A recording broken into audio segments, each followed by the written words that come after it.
Assalamualaikum Bapak Eldika. Waalaikumsalam Bu Rafita. Selamat pagi Bapak Eldika. Ya, selamat pagi juga Bu. Apa kabar hari ini? Alhamdulillah kabar baik. Kabar baik. Keluarga sehat? Alhamdulillah sehat. Keuangan sehat? Keuangan ada sedikit kendala. Biasa itu ya. Nah, berdasarkan dari yang saya sampaikan kemarin, kan kita melakukan pra-supervisi pembelajaran. Ya. Nah, kira-kira bagaimana perasaan Bapak sebelum pra-supervisi ini?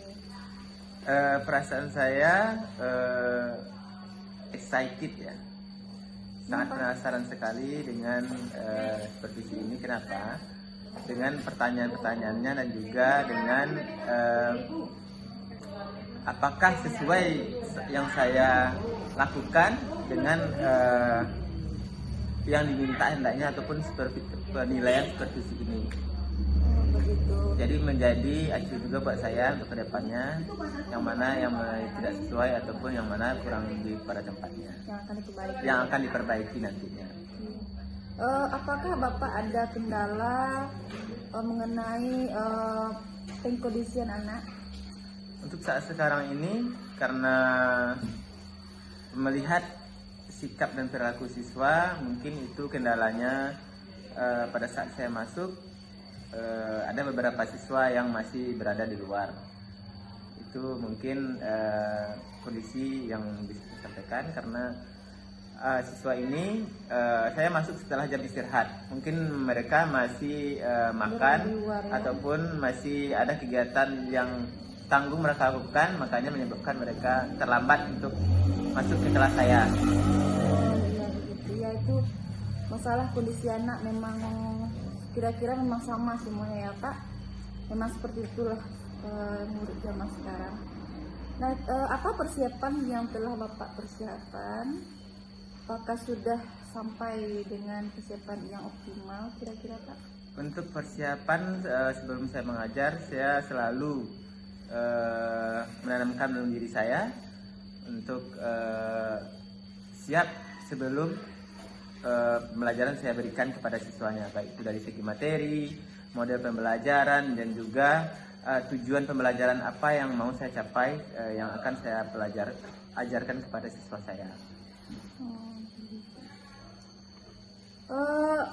Kira-kira bisa Bapak jelaskan tujuan pembelajaran yang nanti akan Bapak sampaikan kepada murid? Kalau untuk saat sekarang ini kami membahas bab mengenai kedudukan dan fungsi Pancasila dengan tujuannya yang pertama, peserta didik mampu menjelaskan tentang kedudukan dan fungsi Pancasila. Yang keduanya, peserta didik juga diharapkan mampu menghayati pentingnya kedudukan dan fungsi Pancasila tersebut. Dan yang terakhir, berharapnya peserta didik mampu mempraktikkan nilai-nilai Pancasila dalam kehidupan sehari-harinya. Beberapa tujuan pembelajaran yang sudah Bapak sampaikan tadi, mana yang akan lebih Bapak kembangkan secara spesifik kepada murid nantinya? Untuk tujuan pembelajaran sendiri itu wajib kita berikan kepada siswa dan wajib mereka pahami secara bersama, karena ini merupakan tujuan bersama. Ini tujuan pembelajaran, untuk apa pembelajaran ini diadakan, diberikan. Nah, untuk yang saya spesifik sekali untuk dikembangkan adalah yang bagian poin kedua dan ketiga, itu menghayati serta dapat mempraktikannya dalam kehidupan sehari-hari mengenai kedudukan dan fungsi Pancasila. Iya, begitu ya Pak ya. Kebetulan Bapak mengajar pendidikan Pancasila ya. Berarti memang harus menerapkan ini ke dalam kehidupan sehari-hari berdasarkan dari karakter. Iya. Masuk karakter kira-kira ya Pak. Iya, termasuk karakter Pancasila. Lalu apa strategi atau rencana yang akan Bapak lakukan kepada murid nantinya agar tujuan pembelajaran ini tercapai? Untuk yang saya persiapkan itu dengan cara pertama sekali harus menyampaikan pemahaman materi kepada siswa. Setelah siswa dirasa paham mengenai materi ini, dengan cara menyampaikannya saya akan melakukan yang namanya per kelompok. Itu saya akan membuat per kelompok dengan mode pembelajaran TGT ataupun tim game turnamen, di mana siswa ini dibagi per kelompok dan akan saya berikan beberapa soal. Nanti saya kelompokkan beberapa soal, saya bagi kepada 5 kelompok.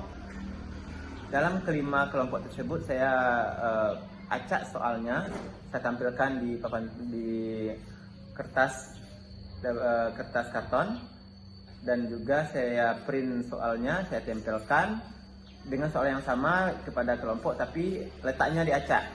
Nah, kelompok yang menjawabnya bergantian, secara bergantian. Jadi kelompok mana yang paling cepat menjawab pertanyaan dan kelompok mana yang paling tepat jawabannya akan mendapat poin tertinggi. Nah, setelah itu untuk proses akhirnya, untuk penilaiannya saya juga memberikan yang namanya game berbasis teknologi dengan cara dengan withdrawal. Di sana banyak jenis-jenis ataupun mode-mode pembelajaran untuk siswa, dan saya di sana memberikannya dengan cara mengirimkan link kepada siswa ke dalam grup siswa. Nah, siswa bisa menjawab pertanyaannya di rumah ataupun di tempat yang mereka nyaman, sehingga bisa menjawab soalnya lebih santai dan juga lebih bisa dipahami kepada siswa dengan cara aplikasi workflow tersebut. Oh begitu. Jadi strategi yang akan Bapak lakukan yang saya simpulkan dari ini adalah Bapak akan menyampaikan pemahaman dengan pembagian kelompok melalui model TGT ya, atau turnamen, tim game turnamen. Dan setelah dikelompokkan lalu diberikan soal kepada masing-masing kelompok dengan proses acak. Lalu nanti mereka disuruh untuk ditempelkan ke kertas karton. Nanti Bapak lakukan di sana game berbasis teknologi yang seperti Bapak sampaikan tadi.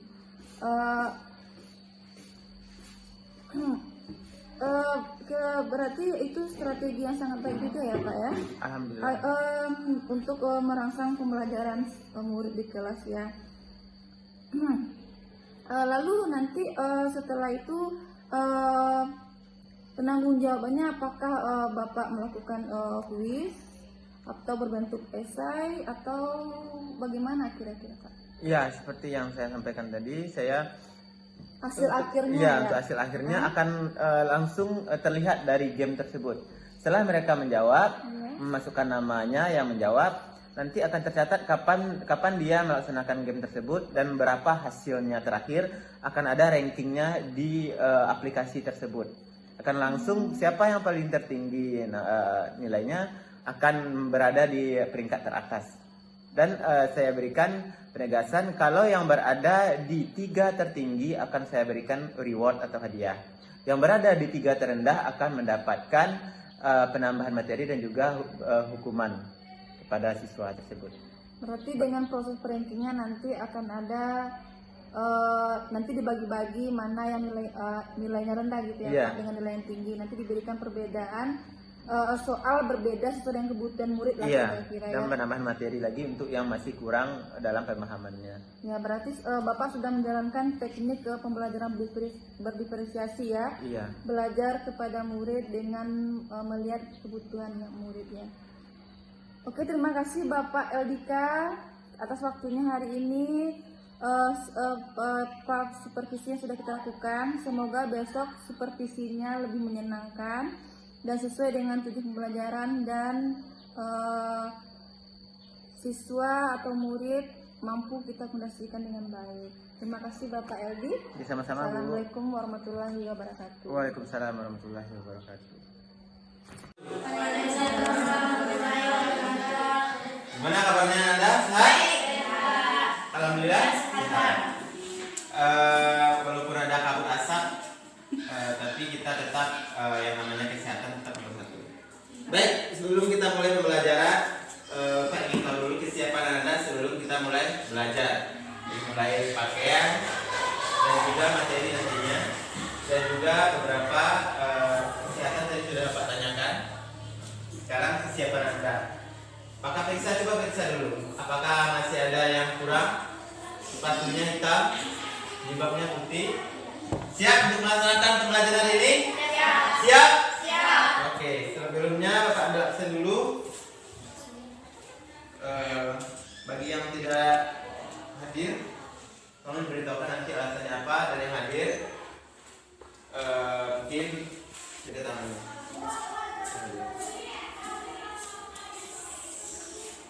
Alif Afri Aulia,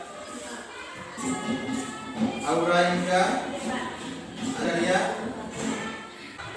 Fauni Valen, Yolanda, Sukria Ramadhani. Sebutkan namanya. Semuanya sudah? Alhamdulillah hadir. Sebelum kita mulai, marilah kita sedikit selama 5 menit kita melaksanakan yang namanya literasi sebelum memulai pembelajaran. Bagaimana literasinya? Kita membaca Undang-Undang Dasar ataupun pembukaan Undang-Undang Dasar 1945. Oke, 1, 2, 3. Undang-Undang Dasar Negara Republik Indonesia tahun 1945 pembukaan bahwa sesungguhnya kemerdekaan itu ialah hak bangsa dan oleh sebab itu maka berdasarkannya harus dihapuskan karena tidak sesuai dengan prinsip kemanusiaan dan prinsip keadilan dan tidak mengharuskan Semuanya mengantarkan rakyat Indonesia ke depan pintu gerbang kemerdekaan negara Indonesia yang merdeka, bersatu berdaulat dan atas nama Allah yang Maha Kuasa. Proses kegiatan ini belajar adalah proses yang mencoba untuk mendapatkan perubahan perilaku secara keseluruhan sebagai hak dari siswa yang satu ini.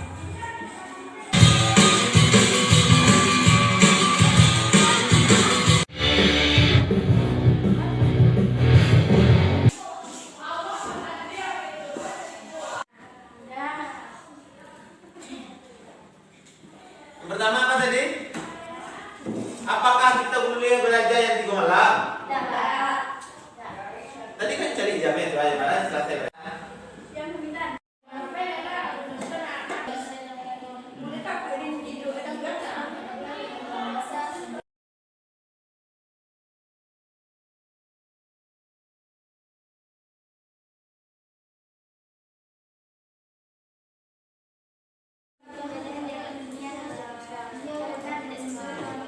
Baik, itulah pembelajaran kita hari ini.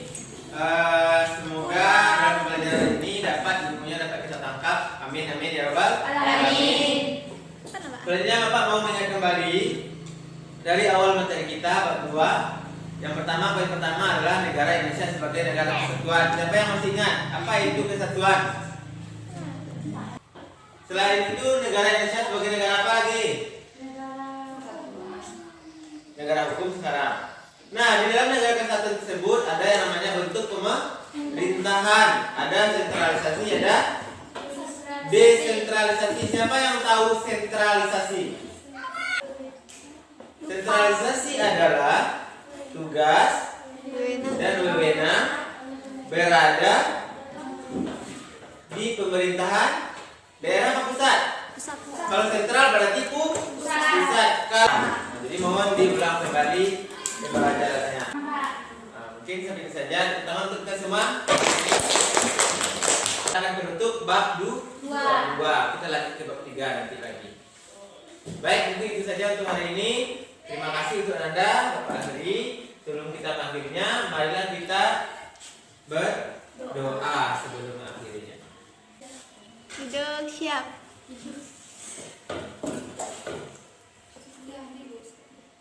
Berdoa mulai. Bismillahirrahmanirrahim. Salam. Assalamualaikum warahmatullahi wabarakatuh. Kita bersyukur Mulai pasca observasi, perkenalan dulu, Saya CGP Angkatan 8 dari Kabupaten Pesisir Selatan. Dan ini adalah rekan saya sebagai supervisi Bapak Eldika Putra Utama SPD dengan mata pelajarannya adalah PPKN. Nah, baiklah Bapak.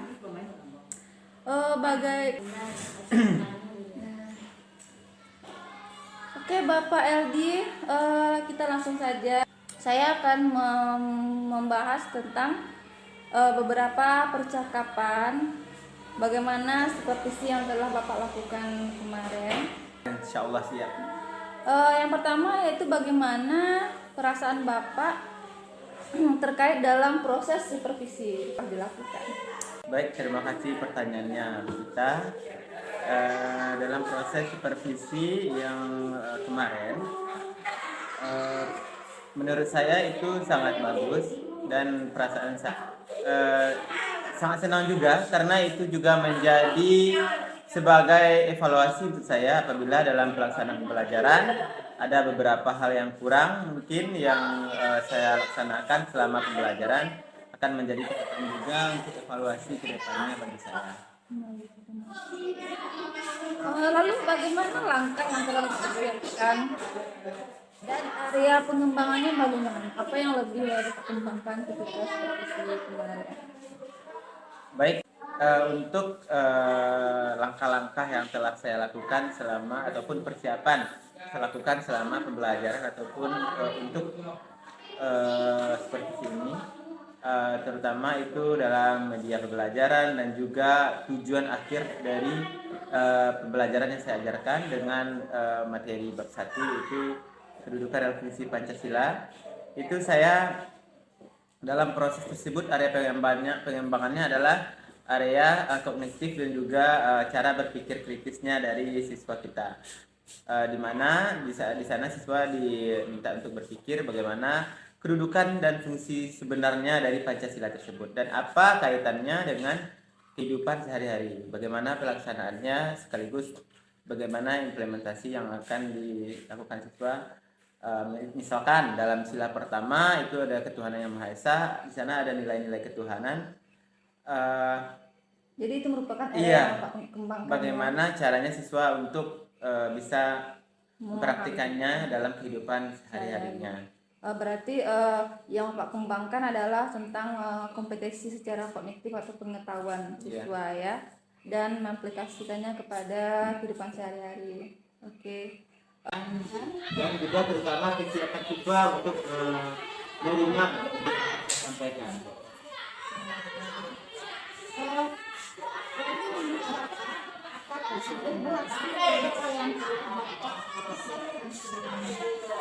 Jadi yang saya untuk siswa dalam materi yang saya sampaikan bisa dilihat dari hasil penilaian yang saya lakukan di TGT Team Game Turnamen. Alhamdulillah beberapa siswa ada beberapa kelompok yang nilainya di atas ketuntasan minimum, dan walaupun ada beberapa siswa yang belum bisa menangkap materi yang saya sampaikan, tapi saya berikan beberapa materi tambahan untuk bisa dipahami oleh siswa tersebut. Berarti Bapak akan melakukan materi tambahan dari siswa yang kurang mampu untuk menangkap pembelajarannya. Apa tantangan yang dihadapi selama proses kemarin? Selama ini tantangan yang saya hadapi untuk pembelajaran mungkin dikarenakan siswa yang datangnya kurang tepat waktu, menjadikan pembelajaran ketika mereka terlambat membuat pembelajaran yang saya sampaikan sedikit terganggu. Mungkin itu kendalanya karena kecepatan waktu siswa untuk datang. Ada beberapa siswa yang terlambat, mungkin itu kendala saya. Dari segi kognitif apakah ada tantangan? Dari segi kognitif, cara berpikir siswa, saya coba untuk membuat siswa saya dalam pembelajarannya itu berpikir secara kritis dengan beberapa pertanyaan-pertanyaan yang mungkin bisa memberikan reaksi untuk mereka untuk berpikir kritis.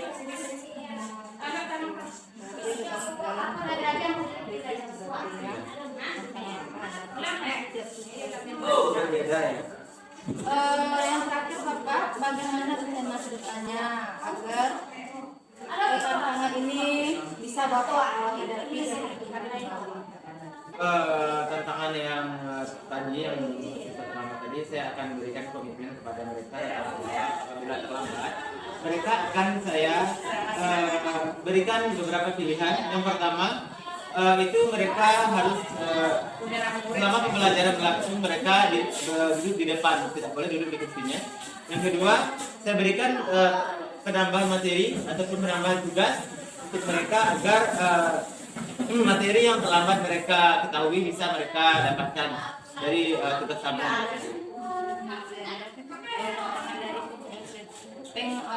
Kondisian di bawah ya, kalau tantangan itu Untuk saya akan memberikan lagi materinya untuk mereka bisa dan juga tugas-tugas agar menambah wawasan mereka juga.